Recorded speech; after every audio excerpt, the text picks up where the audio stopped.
Come on यार, का तुम्ही मला प्रत्येक वेळेस अडवता? अगं तुमचं म्हणजे ते माशीत दूध शिंकतं ना तसं झालंय. दुधात माशी शिंकते, जाऊ दे व्हॉटएव्हर. अगं पण का अडवताय तुम्ही मला? आता मी काही युद्धावर तर जात नाहीये, हो की नाही? आणि तसंही तुम्हाला तर माहिती आहे माझे सोशल मीडियावरती किती फॅन फॉलोईंग्स आहेत आणि ते लोक माझ्या व्हिडिओजची किती वाट बघत असतात. का माहितीये? कारण मी इतरांसारखं काहीतरी फालतू पोस्ट करून व्ह्यूज नाही मिळवत. तर माझा प्रत्येक व्हिडिओ हा समाजासाठी काहीतरी पॉझिटिव्ह देऊन जातो. अगं आजी तुला माहिती आहे का, जितक्या बातम्या हे न्यूज चॅनलवाले नाही दाखवत ना, तितक्या बातम्या तर लोकांना माझ्या चॅनलमुळे कळतात. आणि काय, हे माझं काम नाहीये? अगं मग ज्याचं काम आहे त्यांनी ते नीट करावं, हो की नाही?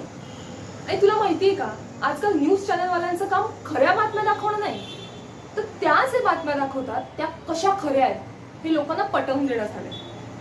आणि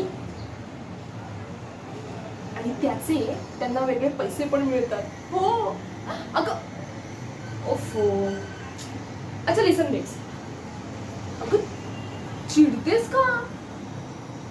अगं आजी आजी म्हणजे ते अगदीच पंचतंत्राच्या जंगलात गेल्यासारखं वाटतं ग, म्हणून देस. तुला माहिती आई काय बोलायची?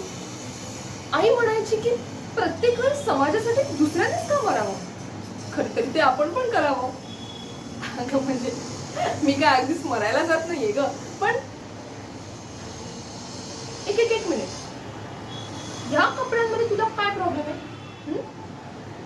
अगं तुला माहितीये का, खरं तर मी अजून शॉर्ट घालणार होते, पण काल पाऊस आला आणि त्यात सगळे कपडे भिजले ग.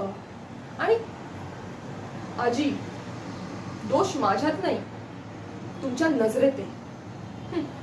अगं छोटे माझे कपडे नाही, ते ह्या समाजातल्या लोकांचे विचार आहेत. आणि मी, अगं मला मारू नकोस, लागते आजी.